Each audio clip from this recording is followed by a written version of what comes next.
Hello everyone, welcome back to my YouTube channel. तो कैसे हो आप सब? आई होप कि सब बहुत बहुत बहुत अच्छे होंगे।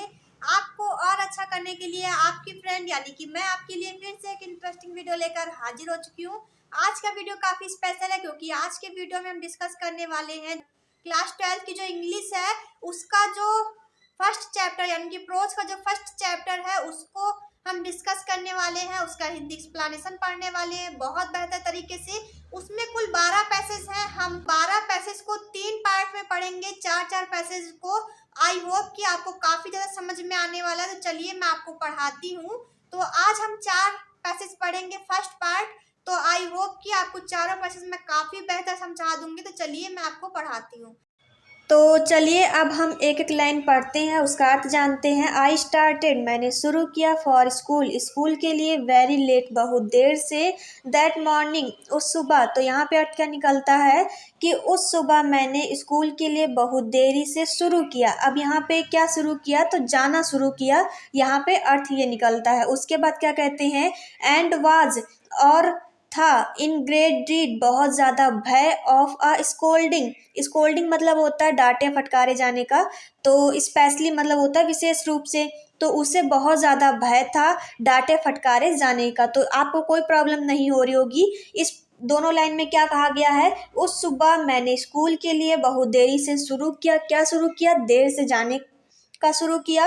और क्या दूसरी लाइन में क्या कहते हैं? And was in a great deal of scolding specially, और उसे विशेष रूप से भय था डांटे फटकारे जाने का। तो ये सिंपल सी बात आपको समझ में आई। चलिए आगे पढ़ते हैं। तो यहाँ पे दूसरी लाइन में क्या कहते हैं? बिकॉज, क्योंकि। एम हेमल, तो ये जो नाम है ये टीचर का नाम है, एम हेमल, आपको याद रखना है।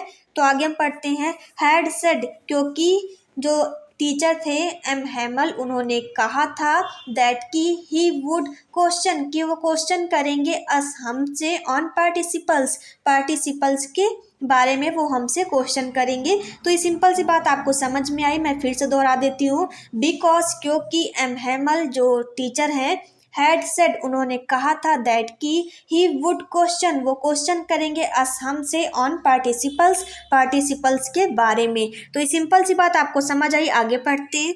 तो यहाँ पे आगे क्या कहते हैं? And I did not know, और मैं नहीं जानता था। The first word about them, मैं उसके पहले अक्षर के बारे में भी नहीं जानता था।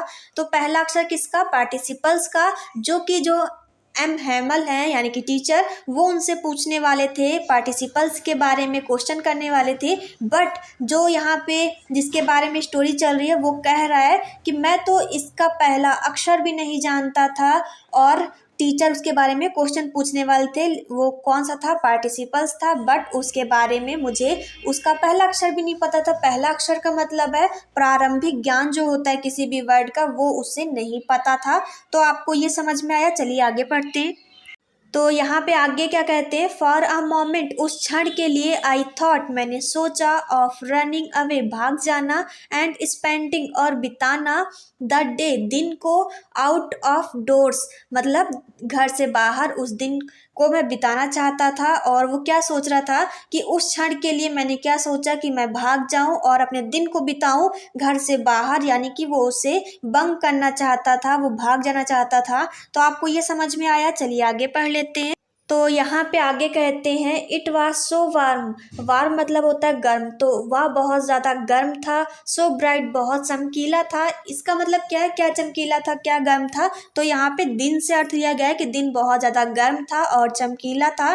द बर्ड्स, जो चिड़िया थी, वाज चिरपिंग, वो चहचहा रही थी। At the edge of the woods, मतलब जंगल के किनारे वो चिड़िया चहचहा रही थी। यहाँ पे वुड मतलब लकड़ी होता है, बट यहाँ पे जंगल से अर्थ लिया गया है। आपको समझ आ रहा होगा। इसका अर्थ निकलता है कि दिन बहुत ज़्यादा गर्म था और चमकीला था, और जो चिड़िया थी वो चहचहा रही थी। कहाँ पे? जंगल के किनारे। तो आपको सिंपल सी बात समझ में आई। चलिए आगे पढ़ लेते हैं। तो आगे लाइन में क्या कहते हैं? एंड, और। In the open field back, और जो वो खुला क्षेत्र था। ऑफ द साव मील, मतलब क्या होता है कि आरा घर होता है साव मील का मतलब। एंड प्रूसियन, और जो प्रूसिया के जो क्या थे? सोल्डर्स, मतलब जो सिपाही थे। वर ड्रिलिंग, वो क्या कर रहे थे, अभ्यास कर रहे थे यानी कि परीक्षण कर रहे थे। तो क्या कहते हैं इस लाइन में, and in the open field back, और जो यहाँ पे जो खुला क्षेत्र था ऑफ द साव मिल, मतलब कि जो आरा घर का जो खुला क्षेत्र था, द प्रूसियन, जो प्रूसिया के जो सिपाही थे यानी कि सोल्डर्स, वो क्या कर रहे थे, अभ्यास कर रहे थे। ड्रिलिंग मतलब होता है अभ्यास करना, परीक्षण करना। तो ये सिंपल सी बात आपको समझ में आई। तो इस पैराग्राफ की जो लास्ट लाइन है उसमें क्या कहते हैं, it was all much more tempting, यह बहुत ज़्यादा आकर्षक था, देन तब द रूल ऑफ पार्टिसिपल्स, जो पार्टिसिपल्स के जो रूल्स थे बहुत ज़्यादा आकर्षक थे, बट लेकिन आई हैड द स्ट्रेंथ, और मुझ में शक्ति आ गई, टू रेसिस्ट मतलब होता है विरोध करने का।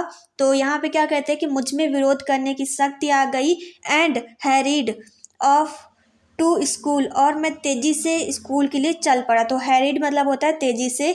तो आपको ये पैराग्राफ समझ में आया, चलिए आगे डिस्कस करते हैं।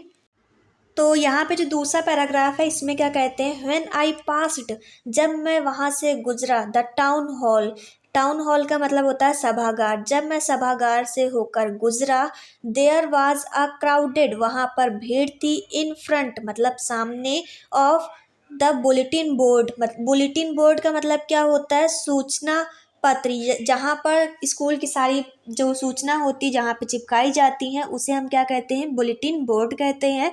तो यहाँ पे क्या कह रहे हैं, जब मैं सभागार से होकर गुजरा तब वहाँ पे भीड़ थी, कहाँ पर भीड़ थी, बुलेटिन बोर्ड के सामने। तो ये सिंपल सी बात आपको समझ आई। चलिए आगे जो सेकेंड लाइन है उसको पढ़ते हैं।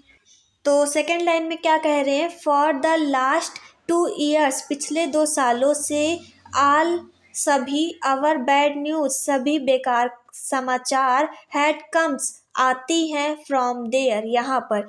तो यहाँ पे अर्थ क्या निकलता है, पिछले 2 सालों से जितनी भी बुरी खबरें हैं वो सारी यहीं से आती हैं, कहाँ से, बुलेटिन बोर्ड से, क्योंकि वहाँ पे जितनी भी खबरें होती वो सारी वहाँ पे चिपकाई जाती है, स्टूडेंट पढ़ते हैं।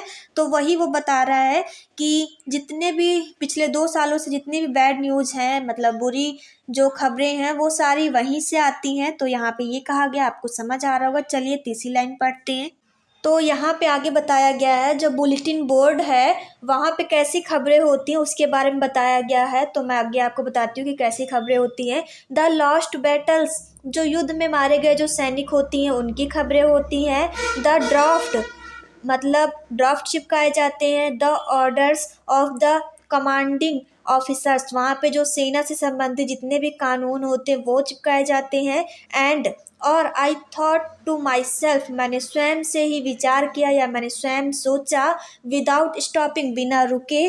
तो आपको ये सिंपल सी बात समझ में आई कि यहाँ पे क्या बता रहे हैं कि जो युद्ध में मारे गए सैनिक होते हैं उनकी खबरें होती हैं, ड्राफ्ट चिपकाए जाते हैं, और जो कमांडिंग ऑफिसर्स से यानी कि सेना में भर्ती संबंधी जितने भी कानून होते हैं वो चिपकाए जाते हैं। और आगे क्या कहते हैं कि I thought to myself, और मैंने स्वयं से सोचा, विदाउट स्टॉपिंग, बिना रुके हुए। तो ये सिंपल सी बात आपको समझ आई। चलिए आगे पढ़ लेते हैं।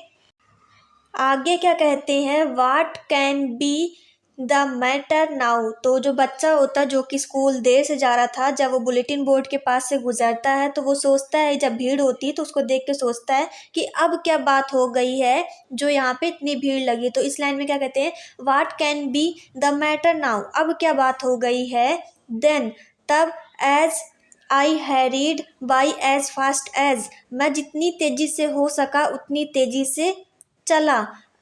आई कुड गो, मतलब कि जाने के लिए। द ब्लैक स्मिथ, मतलब होता है लोहार, जो लोहार है वो कौन है, वाल्टर, वाल्टर जो लोहार है उसके बारे में आगे क्या कहते हैं, हु वाज देयर, जो कि वहाँ था, विद हिज अप्रेंटिस, मतलब चेले के साथ, चेला मतलब शिष्य के साथ। और आगे क्या कहते हैं, रीडिंग द बुलेटिन, जो कि सूचना पत्र को पढ़ रहा था। कॉल्ड आफ्टर मी, और उसने मुझसे बाद में कहा, डोंट गो सो फास्ट बब, बब मतलब होता है बेबी, बच्चा इतनी जल्दी मत जाओ। यू विल गेट, तुम्हारे पास अभी भी समय है। To your school in plenty of time, मतलब तुम्हारे पास स्कूल जाने के लिए अब भी पर्याप्त समय है। यानी कि उसने एक कमेंट पास किया है उसको देर तो हो ही गई है, ऊपर से वो कमेंट पास कर रहा है, तो वो यहाँ पे कहा गया। आई होप कि आपको समझ में आएगा। सेकंड पैराग्राफ भी कंप्लीट होता है। अब हम चलते हैं थर्ड पैराग्राफ की तरफ। तो यहाँ पे जो तीसरा पैराग्राफ है उसमें क्या कहते हैं, आई थॉट, मैंने सोचा, he was making fun of me, वह मेरा मजाक उड़ा रहा था, एंड रीच्ड, और मैं पहुँच गया, एम हेमल, टीचर का नाम है M Hamel, little garden, all out of breath, मैं एम हेमल के छोटे से बगीचे में हांफते हुए पहुंच गया। ब्रीथ मतलब होता है हांफना। तो यहाँ पे बता रहा है कि जो बच्चा है वो पहुंच गया एम हेमल के छोटे से गार्डन में, और कैसे पहुंचा, हांफते हुए। तो सिंपल सी बात आपको समझ आई। तो चलिए आगे पढ़ लेते हैं। तो यहाँ पे आगे क्या कहते हैं, यूजुअली, प्रायः, व्हेन स्कूल बिगेन, जब पहले स्कूल खुला करते थे, देयर वाज अ ग्रेट बसल, वहाँ बहुत ज़्यादा शोरगुल यानी कि अफरा तफरी हुआ करती थी, विच कुड बी हेयर्ड, जिसे कि सुना जा सकता था, आउट इन द स्ट्रीट, मतलब कि सड़कों से सुना जा सकता था, the opening and closing of desk, और जो डेस्क यानी कि जो मेज होती है उसको खोलने और बंद करने की आवाज़ को सुना जा सकता था। Lesson repeated in unison, unison मतलब होता है एक ही स्वर में किसी चीज़ को कहना, तो उसे हम यूनिसन कहते हैं। तो जब अध्याय को एक ही स्वर में दोहराया जाता था तो उसे भी हम सड़कों से सुन सकते थे। वेरी लाउड मतलब बहुत तेज में जब रिपीट कराते थे तो उसे हम सुन सकते थे। विद आवर हैंड्स, जो हमारे हाथ थे वो कहाँ होते थे, our our years to understand better, मतलब कि जो अध्याय जो रिपीट कराते थे उसे अच्छे से समझने के लिए जो हमारे हाथ थे वो कानों के पीछे हुआ करते थे, ताकि हम उस अध्याय को अधिक अच्छे से समझ सके। तो ये सिंपल सी बात आपको समझ आई। चलिए फिर से रिपीट करा देती हूँ ताकि आपको कोई भी कन्फ्यूजन ना हो, थोड़ी सी अंडरस्टैंडिंग आपको रखनी होगी, क्योंकि थोड़ा सा जो ये चैप्टर है थोड़ा सा अजीब है, बट काफ़ी ज़्यादा अच्छा और काफ़ी यूनिक चैप्टर है। चलिए मैं आपको पढ़ाती हूँ। यूजुअली, प्रायः, व्हेन स्कूल बिगेन, जब स्कूल खुला करते थे, देयर वाज अ ग्रेट बसल, वहाँ बहुत ज़्यादा शोरगुल यानी कि अफरा तफरी हुआ करती थी, विच कुड बी हेयर्ड, जिसे कि सुना जा सकता था, आउट इन द स्ट्रीट, यानी कि सड़कों से, the opening and closing of desk, मतलब डेस्क यानी कि मेज को खोलने और बंद करने की आवाज़ को भी सुना जा सकता था। Lesson repeated in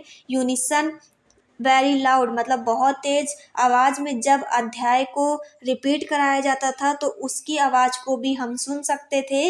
with our hands over ears to understand better, उस अध्याय को अच्छे से समझने के लिए हमारे हाथ हमारे कानों के पीछे हुआ करते थे। ये सिंपल सी बात आपको समझ आई। चलिए आगे पढ़ लेते हैं।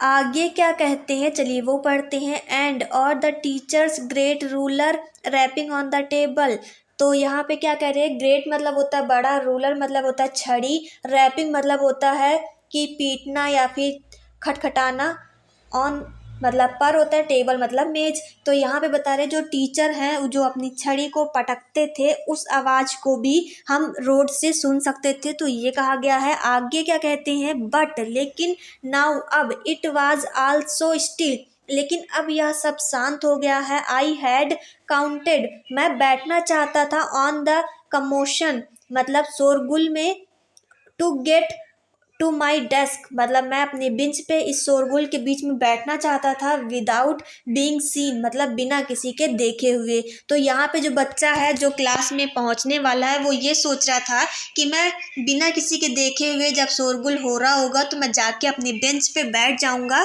बिना किसी के देखे हुए। तो ये सिंपल सी बात आपको समझ आई। चलिए आगे पढ़ लेते हैं। तो आगे क्या कह रहे, बट ऑफ कोर्स, लेकिन वास्तव में, दैट की day everything had to be as quite, लेकिन वास्तव में क्या था कि इतना ज़्यादा शांत था, एज संडे मॉर्निंग, जैसे कि संडे की सुबह को एकदम शांत रहता है वैसे वहाँ शांति छाई हुई थी।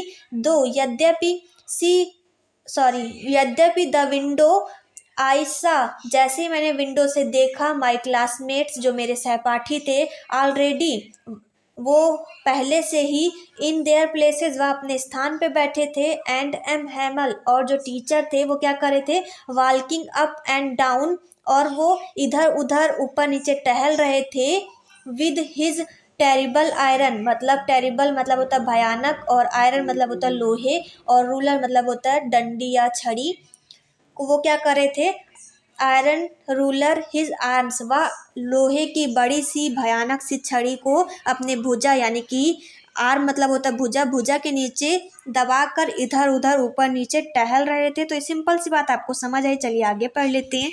तो यहाँ पे आगे क्या कहते हैं, I had to open the door, मुझे दरवाज़ा खोलना पड़ा, and go in before everybody, और मुझे सबके सामने से जाना पड़ा। जो कि बच्चा सोच रहा था कि मैं चुपके से जाऊंगा और बैठ जाऊंगा अपनी सीट पे, बट ऐसा बिल्कुल ही था, उसे सबके सामने से जाना पड़ा।